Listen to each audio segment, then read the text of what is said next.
The receipt fell out of Julia's purse like a confession written in black ink on white paper. Adult Emporium, $127.43. I held it under the fluorescent light of my workshop, squinting at the itemized list. Handcuffs, lubricant, and something called a pleasure enhancer that cost more than my monthly beer budget. My name is Jake Morrison, and I fix things for a living. Broken transmissions, busted radiators, shattered axles. I've got grease permanently embedded under my fingernails and motor oil stains on every shirt I own. What I couldn't fix, apparently, was my marriage. I stood there in the midnight silence of my workshop, surrounded by the familiar smell of WD-40 and old coffee, holding evidence that my wife of 18 years was screwing someone else. The rational part of my brain told me to confront her immediately. The darker part, the part that had been growing stronger these past few months of cold shoulders and mysterious late nights, whispered something different. Revenge, I said to the empty garage. The word tasted bitter and sweet at the same time. I walked back into our house on Maple Street, past the family photos that now looked like lies hanging on the wall, and found Julia's purse on the kitchen counter. She was upstairs, probably dreaming about her lover while lying next to her husband like nothing had changed. The receipt went back exactly where I found it, but the expensive lubricant bottle got a special treatment in my workshop. I emptied it carefully, cleaned it thoroughly, and refilled it with something that would make their next encounter memorable. Superglue, the industrial-strength kind I used for automotive repairs. Clear, odorless, and absolutely devastating when used incorrectly. I sealed the bottle perfectly and placed it back in the shopping bag hidden in Julia's closet. Then I sat in my recliner with a beer and waited for the show to begin. 3 days later, Julia announced she was going to a yoga retreat in the mountains. "Just need some time to center myself," she said, not meeting my eyes. She packed her overnight bag with unusual care, including items that had nothing to do with meditation. "Have fun stretching," I told her, and she actually blushed. I followed her at a distance in my pickup truck, keeping well back on the winding mountain roads. The yoga retreat turned out to be the Pines Motel, a rundown establishment that rented rooms by the hour. Julia's Honda was parked next to a silver Mustang that belonged to Derek Walsh, her coworker from Carville Architecture. Derek was everything I wasn't: tall, gym-sculpted, with perfect teeth and hair that looked professionally styled even when he was supposedly relaxing. He drove a car that cost more than I made in 2 years, and wore suits that probably cost more than my mortgage payment. I parked behind a dumpster and waited. 20 minutes later, the screaming started. Through the thin motel walls, I could hear Julia's voice, high and panicked. "It won't come off. Derek, it won't come off." Derek's response was a string of profanity that would have made a sailor proud. "What the hell is in this stuff? Jesus Christ, Julia, we're stuck." I walked calmly to Derek's Mustang and left a note under the windshield wiper. "Looks like you two are really bonding now. Hope the yoga was enlightening. A friend." The next morning, Julia came home, walking funny and wearing sunglasses indoors. She claimed she'd pulled a muscle during an intensive stretching session. I nodded sympathetically and offered to make her breakfast. "That's sweet of you, Jake," she said, and for a moment I almost felt guilty. Almost. Word travels fast in a town like Millfield.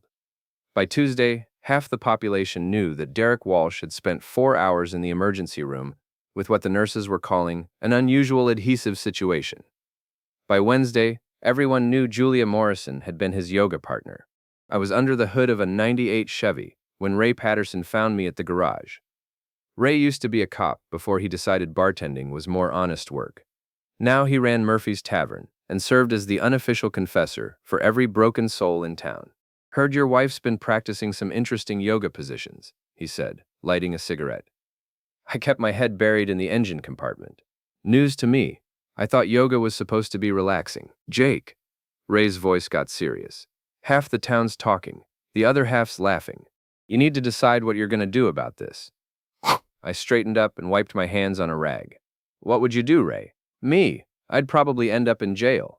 He took a long drag. "But you're smarter than me, always have been. Just remember, if you're going to play this game, you better be ready to win it." That afternoon, I paid a visit to Mrs. Kent, our 73-year-old neighbor who knew everyone's business better than the town newspaper. I found her tending her garden, which gave her a perfect view of every house on the street. "Afternoon, Mrs. Kent. Beautiful roses this year." She beamed at the compliment. "Why, thank you, Jake. How's Julia feeling? I noticed she's been walking a bit stiff lately. Actually, that's what I wanted to talk to you about. I lowered my voice conspiratorially. She's been to several doctors. They think it might be something serious, some kind of rare condition that affects, well, intimate areas. Kent's eyes widened with the hunger of someone who'd just been handed the gossip equivalent of a winning lottery ticket. Oh my, she whispered. How terrible. Is it contagious? The doctors aren't sure yet. They're running tests. But they did say she should avoid close contact with people until they know more. Within 2 hours, Mrs. Kent had called 17 people.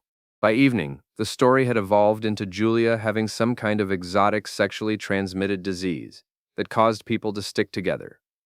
The emergency room visit suddenly made perfect sense to everyone. I was fixing dinner when Julia came home from work, her face flushed with anger and embarrassment. People are staring at me, she said, and whispering. Mrs. Henderson from accounting actually stepped away when I tried to talk to her. That's strange, I said, stirring the pasta sauce. Maybe she's coming down with something. It's not just her. Everyone's acting weird. Even Derek won't return my calls. I bet he won't, I thought. Derek Walsh's reputation as the office stud had probably taken a serious hit when word got out about his glue-related medical emergency. I'm sure it'll blow over, I told her. Small-town gossip always does, but I was just getting started. The next evening, I waited until Julia was in the shower before I made my move.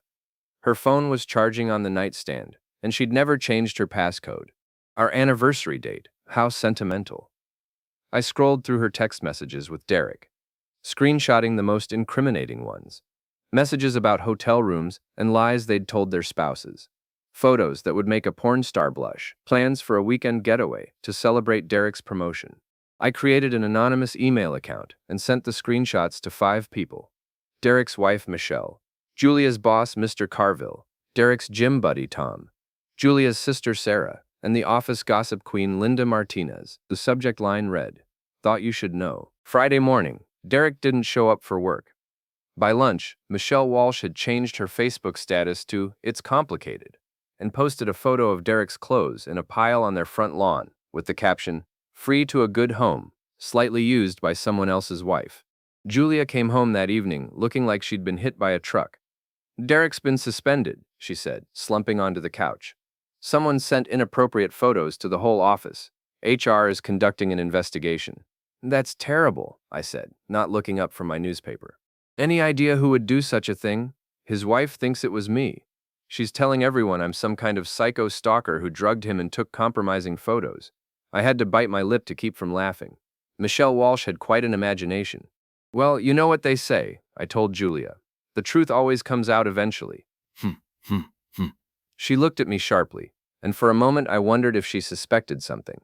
But then Maddie, our 15-year-old daughter, came bouncing down the stairs, complaining about her math homework, and the moment passed. That night, I lay in bed listening to Julia toss and turn beside me. She kept checking her phone, probably hoping for a message from Derek that would never come. I'd made sure of that by sending him a follow-up email from Julia's account, threatening to tell his wife about their other affairs if he didn't leave her alone. Sometimes the best revenge is just letting people destroy themselves. The Millfield High School gymnasium smelled like sweat, rubber, and teenage desperation. It was the same smell from when I'd played basketball here 25 years ago, back when my biggest worry was whether Jenny Carlisle would go to prom with me. Now I was sitting in these same bleachers, watching my daughter play volleyball while my marriage disintegrated in slow motion. Julia sat 3 rows ahead of me, pointedly not making eye contact. She'd been avoiding me for a week now, ever since Derek had been fired from Carville Architecture for conduct unbecoming of a professional environment. Apparently Mr. Carville didn't appreciate his employees turning the office into their personal soap opera. "Heard Derek's working at the tire shop now," Ray said, settling beside me with a bag of popcorn. "Quite a calm down from designing office buildings." "Everyone needs honest work," I replied, watching Maddie spike the ball over the net. She was good, better than I'd been at her age. At least one thing in my life was going right. "Michelle Walsh filed for divorce yesterday," Ray continued. "Took the kids and moved in with her mother. Word is she's going after everything in the settlement. Can't say I blame her." Ray gave me a sideways look. "You're taking this whole thing pretty well, Jake. Most men would be throwing punches or throwing lawyers by now. Maybe I'm not like most men." No, Ray said slowly. I don't think you are.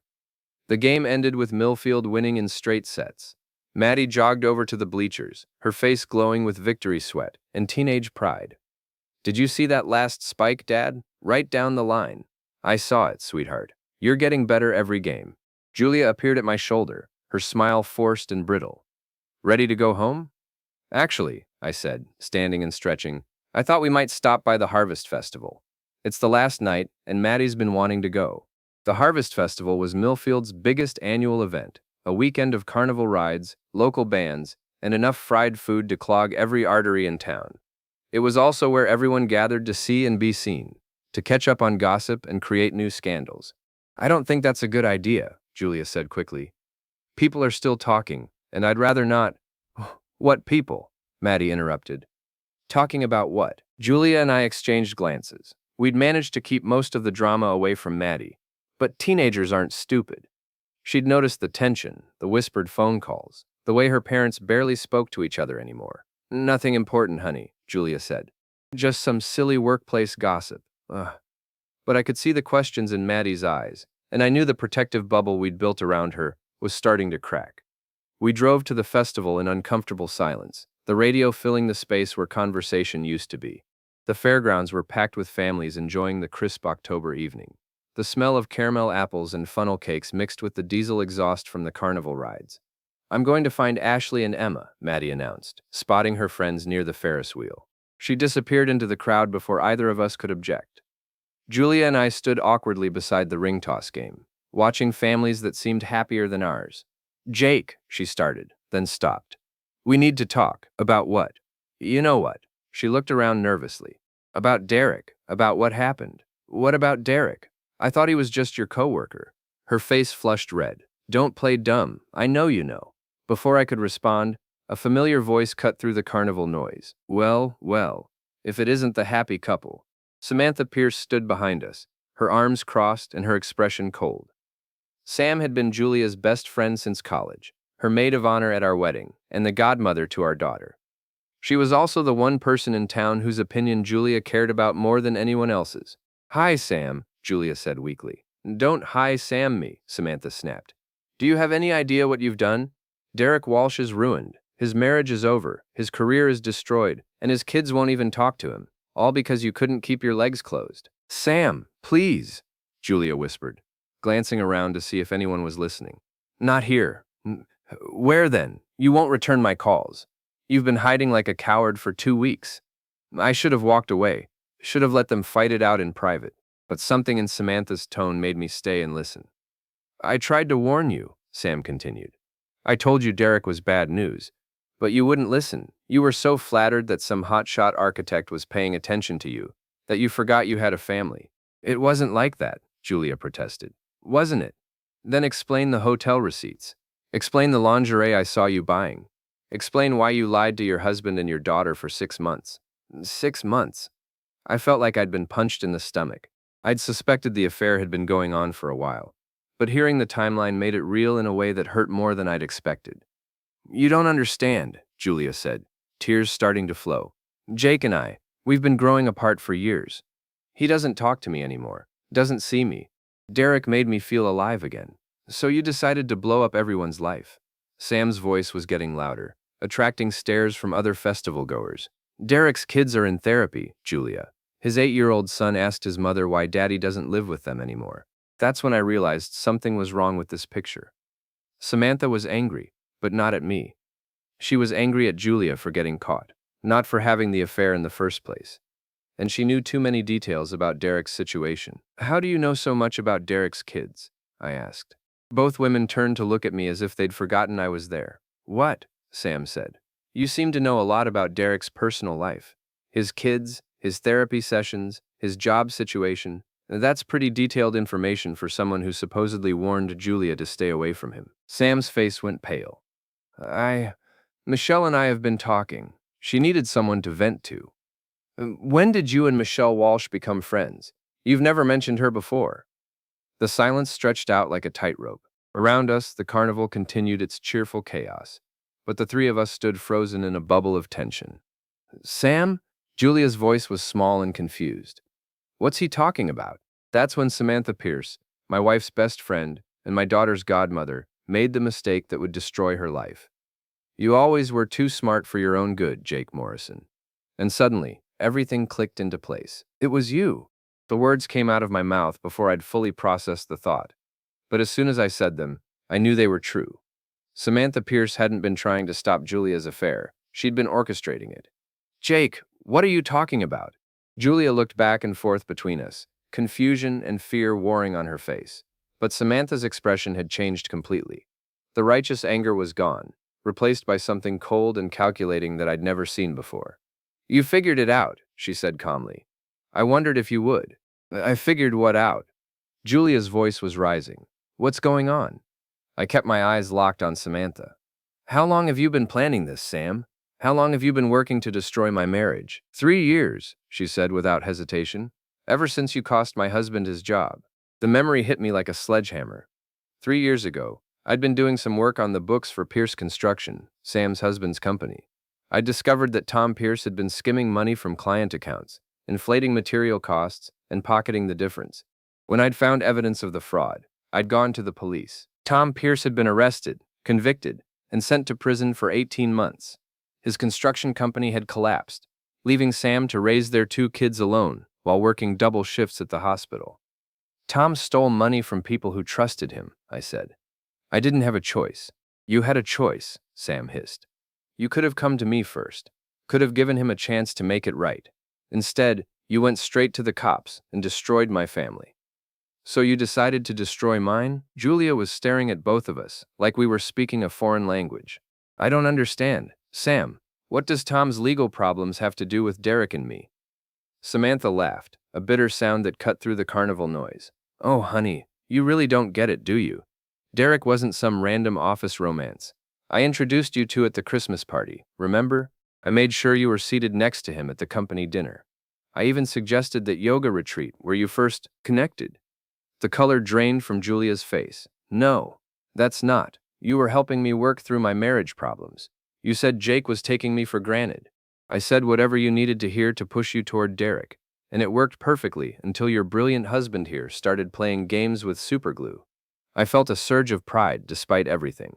You knew about that. Derek called me from the emergency room, crying like a baby. I had to convince him not to press charges for assault. Wait, Julia interrupted. Derek called you. Why would he call you? Another piece of the puzzle clicked into place. Because they were already involved, I said. Sam wasn't just setting you up with Derek, she was sleeping with him herself. The look on Julia's face confirmed my suspicion.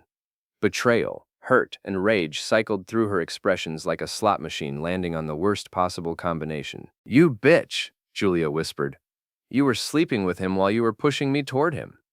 Derek has appetites, Sam said with a shrug. One woman was never going to be enough for him. But having him seduce you served my purposes perfectly. Which were what, exactly? I asked. To make you suffer the way I suffered. To watch your perfect little family fall apart piece by piece.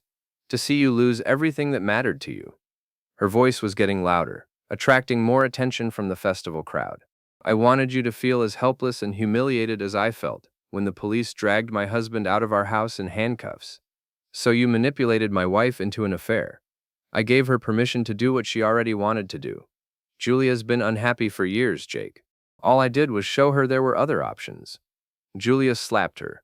The sound cracked through the air like a gunshot, and suddenly we were the center of attention. Families with cotton candy and corn dogs stopped to stare. Teenagers pulled out their phones to record the drama. You destroyed my marriage for revenge? Julia screamed. You used me to get back at my husband? Your marriage was already dead, Sam shot back, holding her reddening cheek. I just helped bury it. That's when I spotted Maddie pushing through the crowd, her face pale with shock and embarrassment. She'd heard enough to understand that her family was falling apart in front of half the town. Mom? Dad? What's happening? The sight of my daughter's confused, frightened face cut through my anger like a knife. Whatever game Samantha and I were playing, Maddie didn't deserve to be caught in the crossfire. We're leaving, I said, taking Maddie's hand. Now, but Samantha wasn't finished. This isn't over, Jake. You think you've won something here, but you haven't. I've got lawyers, and I've got evidence of what you did to Derek. Assault, harassment, stalking. I can make your life hell. I turned back to face her. And for the first time in this whole mess, I smiled. No, Sam, you can't. I pulled out my phone and showed her the screen. I'd been recording our conversation for the past 10 minutes. Conspiracy, fraud, intentional infliction of emotional distress. I think my lawyer's going to have a field day with this, especially the part where you admit to orchestrating the whole thing. The blood drained from her face. You can't use that. I didn't consent to being recorded. Actually, in this state, only one party needs to consent to recording a conversation. Funny thing about being married to a cop's daughter, you learn a lot about the law. Julia was staring at both of us like we were strangers. I can't. I need to get out of here. She turned and walked away, disappearing into the crowd.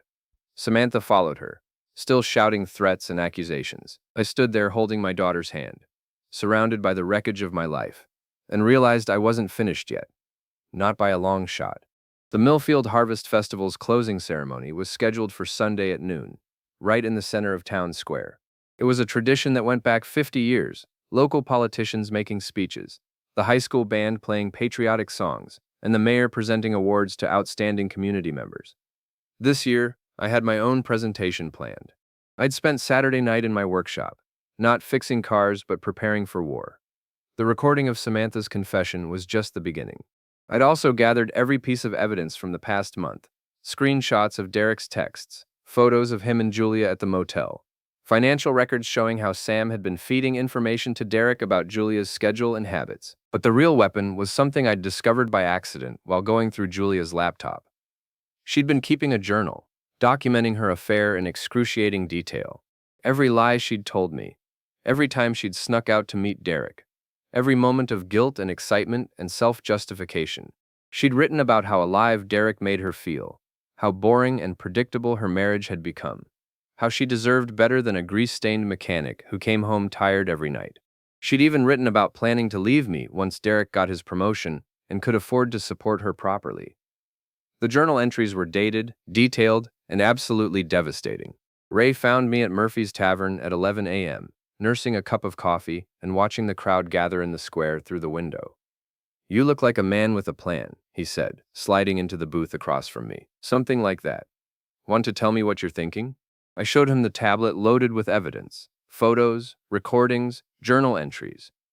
Ray whistled low under his breath. "Jesus, Jake, this is nuclear. They destroyed my family for revenge, turned my wife against me, humiliated me in front of the whole town, and dragged my daughter into their mess." I closed the tablet and looked out at the festival crowd. "I'm just returning the favor. You sure about this? Once you pull this trigger, there's no going back, I'm sure." At 12:15, Mayor Davidson was wrapping up his speech about community values and the importance of neighbors supporting each other. I walked up to the makeshift stage and tapped him on the shoulder. "Excuse me, Mayor, I'd like to say a few words about family values."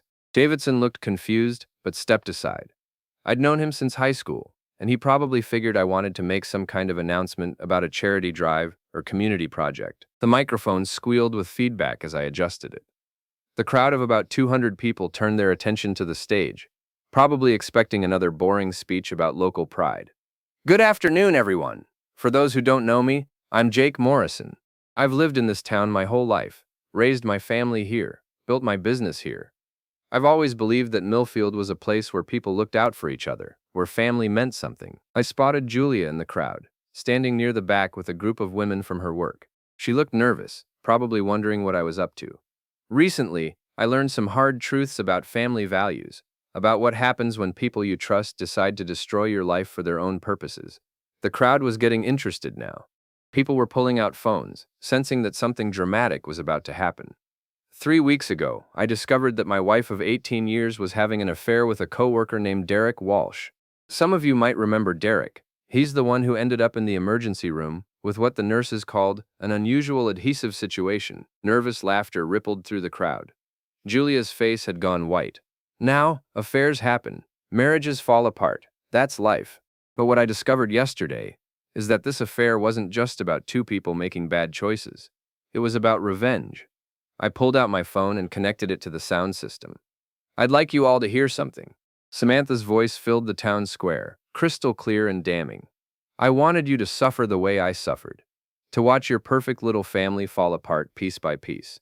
To see you lose everything that mattered to you. The crowd erupted in gasps and murmurs. I spotted Samantha near the bandstand, her face frozen in horror. That's Samantha Pierce, my wife's best friend and my daughter's godmother. She orchestrated this entire affair as revenge for something that happened 3 years ago. She manipulated my wife, seduced Derek Walsh herself, and then sat back to watch my family destroy itself. I clicked to the next recording, Derek's voice, drunk and bragging to someone on the phone about how he was nailing both the architect and the mechanic's wife, and how Samantha had promised him a promotion if he could break up the happy home. The crowd was completely silent now, hanging on every word. But wait, there's more. I pulled up Julia's journal entries on the tablet and began reading. Jake came home from work today covered in grease and smelling like motor oil. I pretended to be asleep so I wouldn't have to touch him. Derek smells like expensive cologne and possibility. Julia tried to push through the crowd toward the stage, but people blocked her path, too fascinated by the train wreck to let her escape. I read another entry. Told Jake the first was going to book club tonight. Really meeting Derek at the Riverside Hotel. I've become such a good liar that it scares me sometimes, but I deserve this happiness. And another. Derek says once he gets the promotion, we can be together openly. He'll divorce Michelle, I'll leave Jake, and we can start fresh somewhere else. I can't wait to leave this boring life behind. The crowd was completely riveted. This was better than any soap opera, and it was happening right in their town square. Now, I know what some of you are thinking. Jake Morrison's a bitter man airing his dirty laundry in public, and you're right. I am bitter, but I'm also done being the victim in someone else's revenge fantasy. I gestured towards Samantha, who was trying to slip away through the crowd. Samantha Pierce destroyed my marriage because I reported her husband's embezzlement to the police 3 years ago. Tom Pierce stole money from clients, and I did what any honest person would do. I turned him in. That's not true, Samantha shouted from the crowd. You destroyed my family. Your husband destroyed your family when he decided to steal money. I just made sure he got caught. I turned back to the microphone. But Samantha couldn't accept that, so she spent 3 years planning her revenge. She introduced Derek to my wife. She encouraged the affair. She even provided alibis and cover stories. The crowd was starting to turn ugly. People were shouting questions and accusations. Someone threw a plastic cup at Samantha. And Derek Walsh. He was happy to play along because Samantha promised him career advancement and sexual favors. He didn't care that he was destroying 2 marriages and traumatizing 4 children. He thought it was all a game. I spotted Derek near the edge of the crowd, trying to leave. He was wearing a tire shop uniform and looked like he'd aged 10 years in the past month. Derek, don't leave now. We're just getting to the good part. The crowd turned to stare at him. Someone shouted, "There he is, the homewrecker." Derek tried to run, but the crowd was too thick. People pressed closer, shouting questions and insults. The truth is, I continued, I could have handled this quietly, could have gotten a divorce, split custody, moved on with my life. But these people didn't want quiet. They wanted drama. They wanted to humiliate me and destroy my family for their own sick purposes.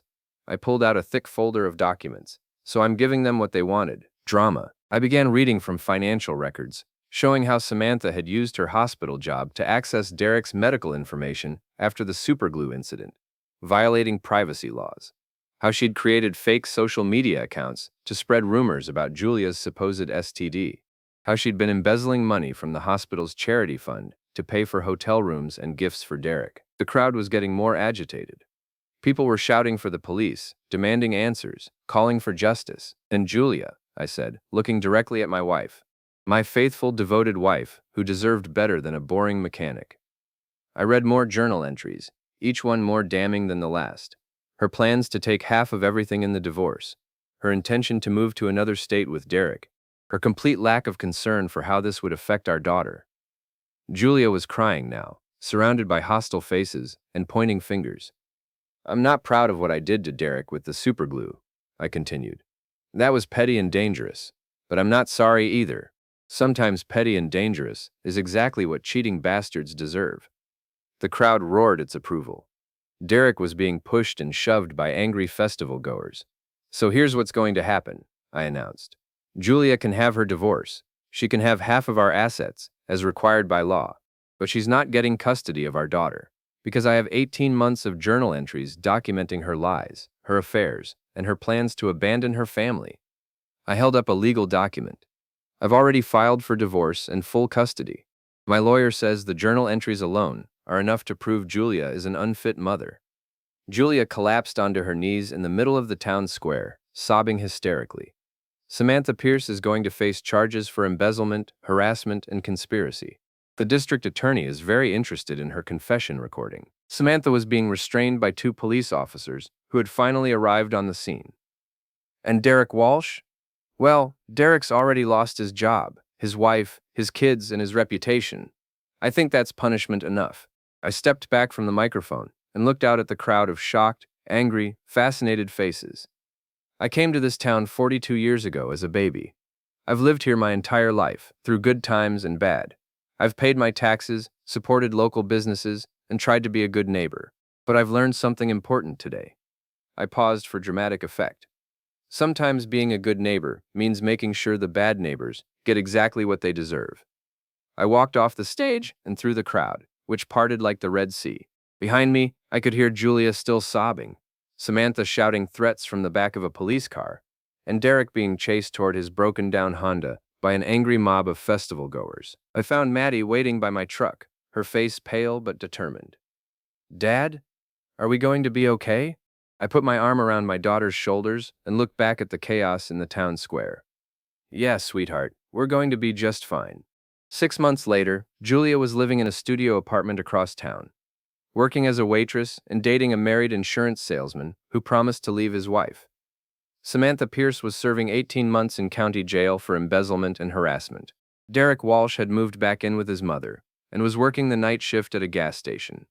And me? I was running the most successful auto repair shop in 3 counties, with a waiting list of customers who respected a man who stood up for himself. Maddie was thriving in school and had started bringing friends around the house again. Sometimes revenge isn't about getting even. Sometimes it's about making sure everyone knows exactly who they're dealing with. Sometimes the best revenge is just telling the truth.